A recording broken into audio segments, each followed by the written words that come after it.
Amen. Amen. That is wonderful. Well, let's get into John chapter 9. John chapter 9. We are continuing on with our series, as I started this in the last service, talking to you about I did not ask for this. I did not ask for this. Now, as I laid out in the last service, there are things that happen to us in our life that we are 100% responsible for. Can't get away from it. There are aftershocks and after effects of things happening now in our life because of decisions that we've made previously. However, there are things and decisions and results and things that we're living in where we say, you know what, I didn't ask for this. Being born into a family where a father and mother could not make it work, and being born into a broken family, that child didn't ask for that. But it happens. People who are driving at night and are hit by a drunk driver. They didn't ask for that, but it happened. There are things that we can control, and there are also things we don't control.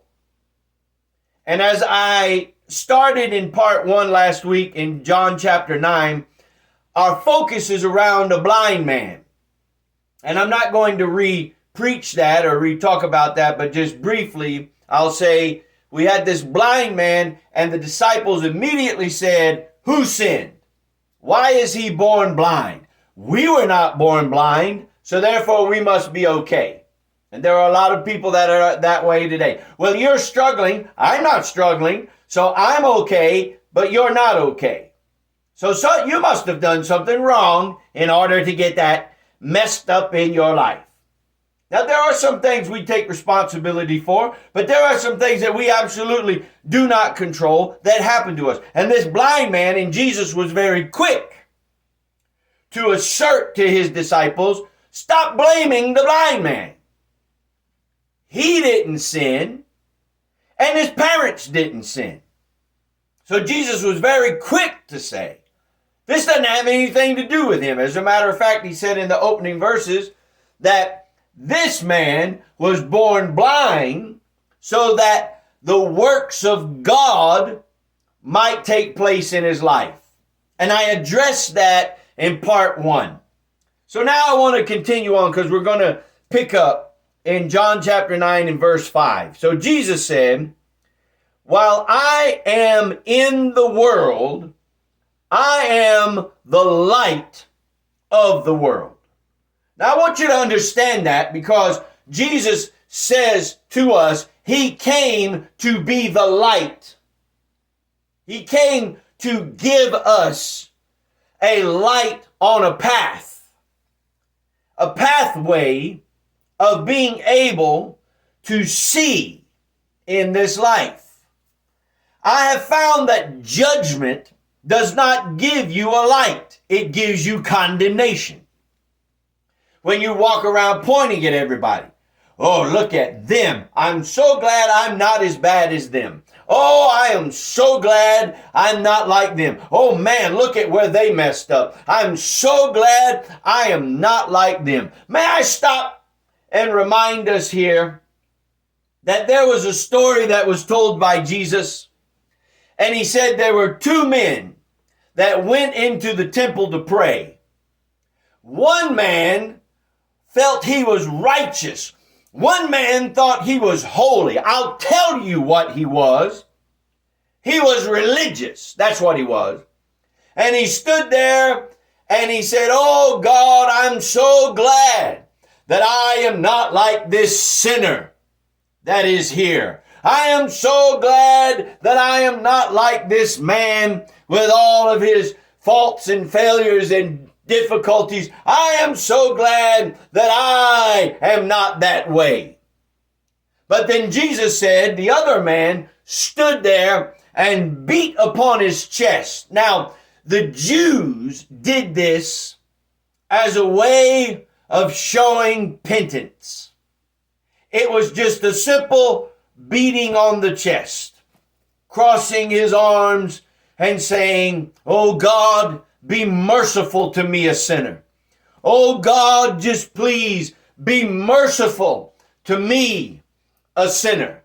Notice that man did not come in saying, "How great I am, how wonderful I am, how awesome I am." He was just saying, "Lord, I just need you every single day." Notice that. And I want you to understand, and every person that's here, and those that tune in and view on the social media, which I'm so thankful for, and your positive words benefit. Thank you so much for that. Don't stop. They're encouraging. But I want you to notice that. He did not beat on his chest in the church and say, "Oh, church, please help me. Oh, religious mindset, please help me. Oh, whatever your favorite is, Baptist, Catholic, Church of God, Assembly of God, Glory to God, Buddha, Huda, Muda, whatever it is." He didn't say that. He said, "Oh, God, be merciful to me, a sinner." And Jesus said in that story, "I tell you, that man went home justified more than the other man talking about how great he is."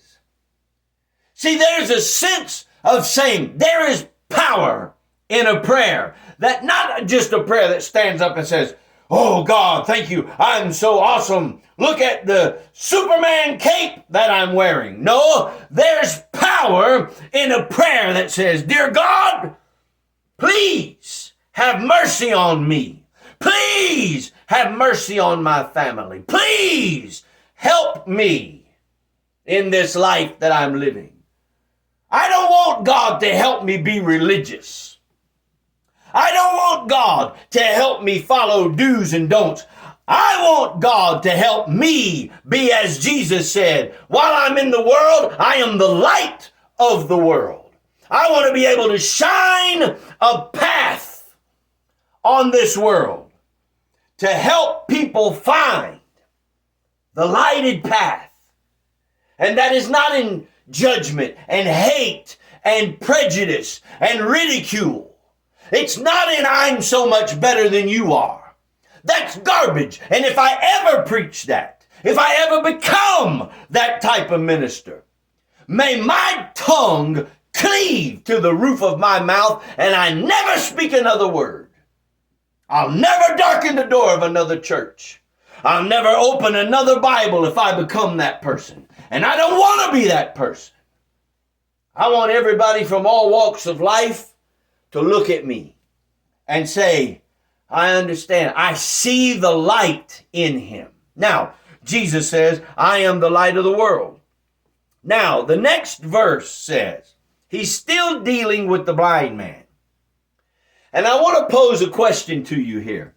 Have you ever prayed for something and all of a sudden it got worse?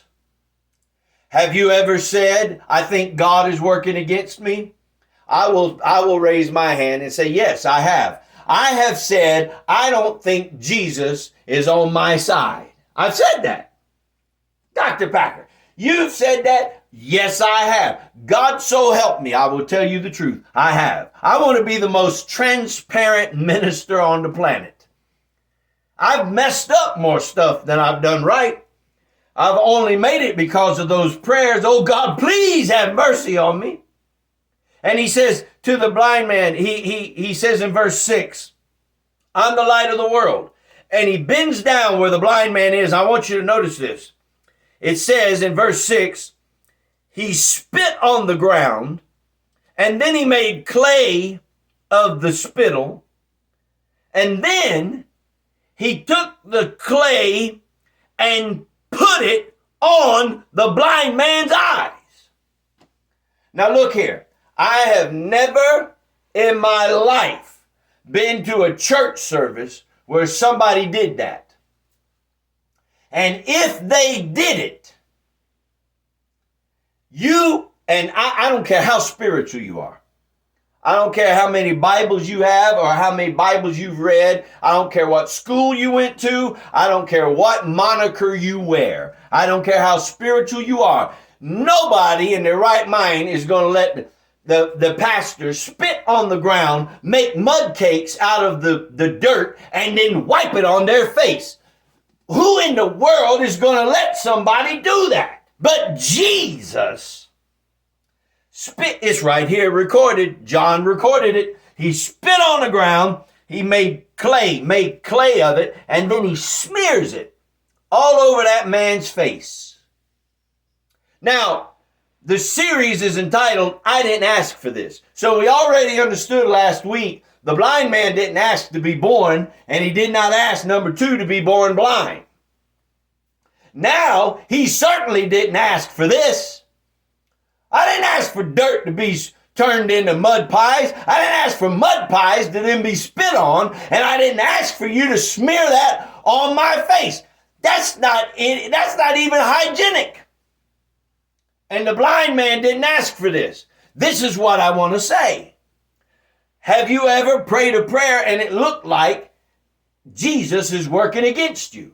Now, maybe this blind man somewhere in his life said, God, I would like to have a miracle. And then here comes Jesus, and he says, I'm the light of the world. And he says, oh boy, this is looking good now. Jesus is the light of the world. He's about to perform a miracle. Maybe he'll say a word. Maybe he'll wave his hand over me. Maybe he'll do his ta-ta-ta-ta-ta. And then all of a sudden, I'll have a miracle. Maybe he'll speak a word, and I'll be healed. But no, Jesus embarrasses the guy.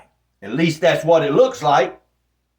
Spits on the ground, makes clay, smears it on the guy's face. Now, you would think that would be enough, right? But it's not. Because if you read the next verse, Jesus says to him, go wash in the pool of Siloam. Siloam is translated as sent. And the blind man went and washed. Now, before I finish that verse, I want you to understand that this is what it looks like. I want to put you there. Let's go back to that dusty road. Let's go back to where Jesus is standing there. Let's go back to this blind man that's laying there. Didn't ask for this.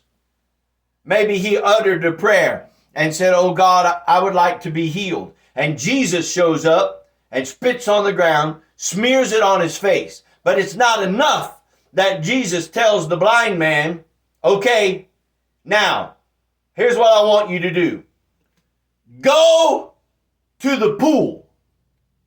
So in other words, just in case people don't see how ridiculous you look, just in case nobody saw you, now I want you to go through the town.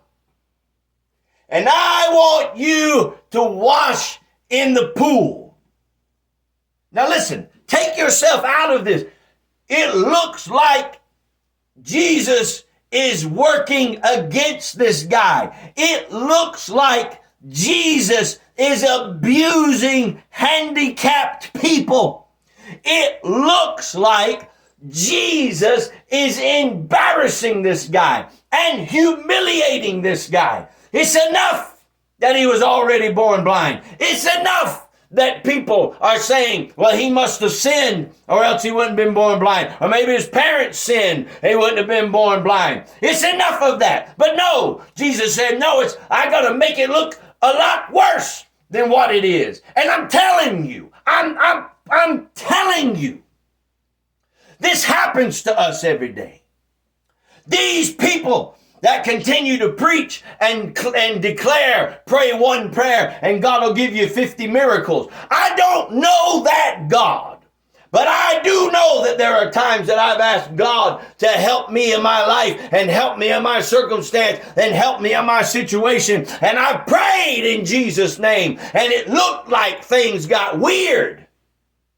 It looked like somebody was spitting on the ground and making clay and smearing it on my face. Now imagine You have to take yourself out of the comic book land and put yourself in this man's circumstance and situation. He's now walking through the town. He's already blind, and he's probably feeling around where he's supposed to go to get to the pool. And imagine the dirt on his face. Imagine the clay and the spittle running down his face. Imagine people walking, because people talk. Dear God, I can't even get up to 70 here in Ohio without somebody stopping and rubbernecking. So if people will stop and rubberneck looking at a police officer writing a ticket for everybody and slow down traffic, people were certainly stopping and looking at that man going, what in the world's wrong with him? Looks like he's got dirt on his face. Looks like somebody spit on him. Looks like somebody spit on that man and made it look worse. They did. And if you were the blind man and Jesus had just spit on the ground and smeared this on your face, you could have said to him what I entitled this. Hey, look here, man. I didn't ask for this. I did not ask for this. So now he's stumbling around. It looks bad, doesn't it? It looks bad. Somebody could say, Jesus, that is ridiculous. Could you imagine if your pastor did that? Could you imagine if the senators did that, or a mayor or somebody you respect, if they did that? It looks like you're just having some type of fun at this man's expense. But let's finish the verse. So Jesus said, go wash. And he went away and washed. But now here's what I want you to understand. The Bible says here, these Jewish writings tell us that after he washed his face, he came back to where Jesus was and he was seen. Oh, see, this is where you and I struggle so much. This is where we blow it so much. Because we say, I didn't ask for this. I prayed for God to do something. And now here Jesus is making things worse. It looks like God has taken my path and he's contorted my path and put all these obstacles in the way and put all of these curves in the road and put all these mountains in my way. And why has my life gotten tougher? And why is things so difficult? I didn't ask for this. Just like that blind man. But ask that blind man when he washed his face in the pool of Siloam, and when he washed away the dirt, and he washed away the spit, and he turned around, oh hallelujah, and he washed away the blindness out of his eyes, and he was able to see he had never been able to see before. What I'm saying to you today is, what if just for a moment, on the other side of all of these struggles and all of these difficulties and all of these mountains, we're going to be able to see a part of our life we've never seen before. Whoa, man, I feel that.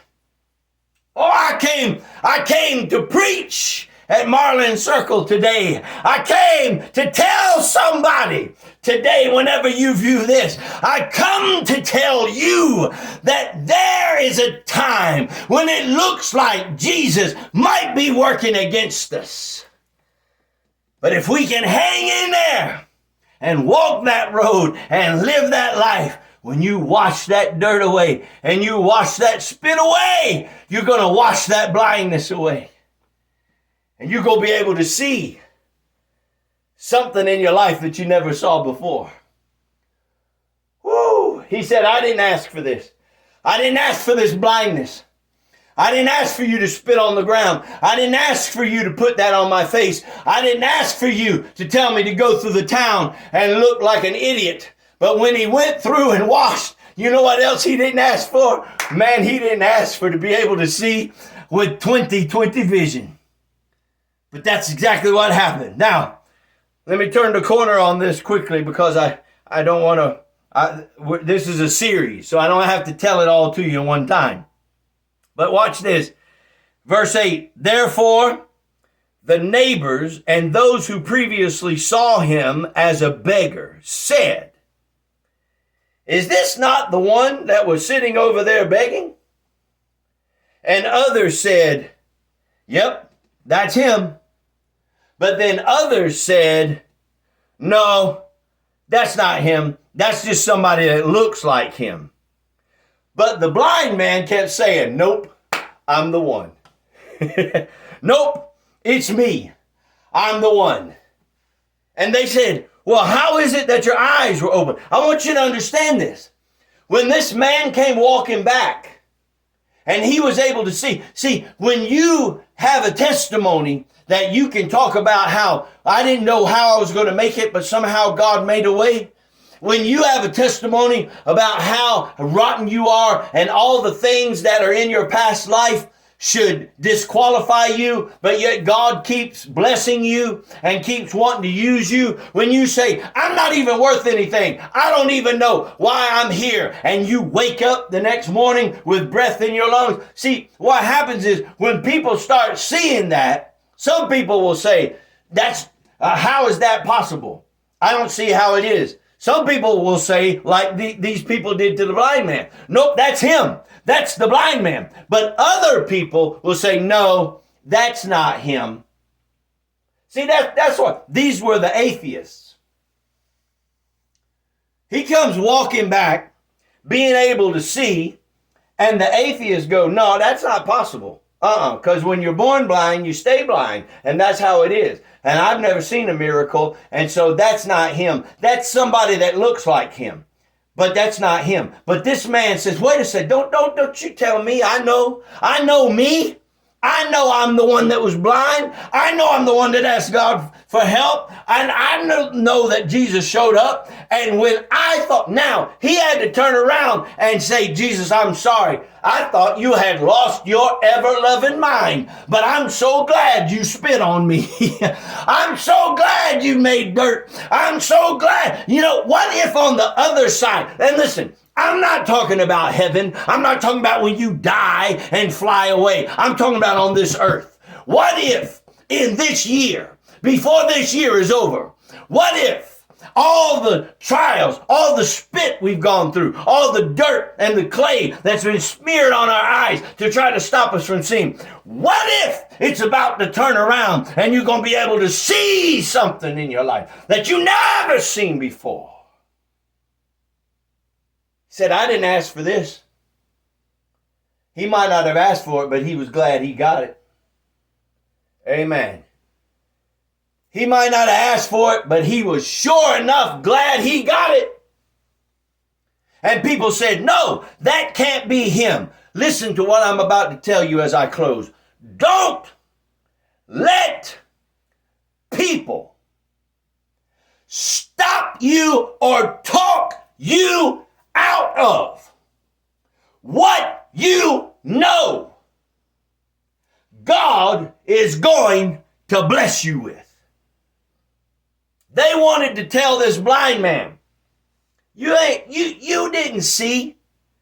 You ain't seeing. You are playing a game. Stop playing. And he's standing there with perfect sight. He's standing there with perfect sight.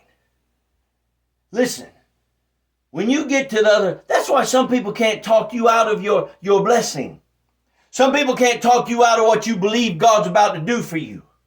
Man, I've been spit on too much. You hear me? I've been spit on too much. I've had junk smeared on me too much. I've been told I'm not worth nothing too much. I've been told I'm this when I'm not what they say.